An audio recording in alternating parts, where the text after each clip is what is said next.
Bakit ako ng Acropolis? Tingnan niyo kung gaano kataas. Ayun, doon pa. Mga turista to. I see. Hindi Southern. Hi, Pilipino ka? Oo. Kumusta? Mabuti. Ikaw lang? Kasi meron sa group ng tour Saan galing kayo? sa Santorini. Santorini. Santorini. Pero yung country dito Oh, rin. sa USA, sa Virginia. Hello na lang sa doon. Dito yeah. ako. Oh, dito ka? Oo. Oh, gusto mo? Dito? Kasi maganda mga tao dito.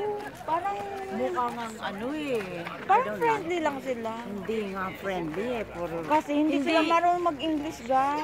Oh. Yun ang problema. Parang hindi rude, but hindi friendly. Kasi pag nagpunta ka ng USA. Kasi may ego sila. Kita mo. Kailan ka na dito? I'm already 12 years. Pero ngayon lang ako nakakit sa Acropolis na to. Oh, shit. Sa trabaho ba naman? Buti nga ikaw you relax here. Yeah. Summer na ba sa... pamilya? Oo. Sa Pilipinas saan ka? Pasay. Sa Manila ka talaga. Kami kasi sa Iloilo pwede pa. Buti nakapasyal ka. Pero ikaw lang Pilipino. Ako lang. Yeah, puro puti yung kasama ko. Ayun yung asawa ko. Saan dyan? Ay, ito, naka-asul. Buti naman dinala ka niya Oo. Sarap naman. Sa cruise kayo or talagang group tour lang? Yeah.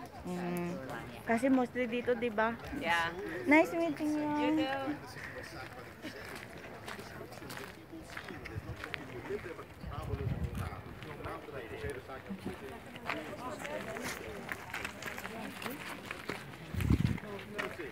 You see, ano to, Chatterden. If you can, what I see, if you read the Greek mythology, you can, may palabas siguro kasi may mga lights, yung sa stage, yun ang mga plastic yung mga props yun. You probably get a better view up there, Mick. Up there. Kita, ang ganda.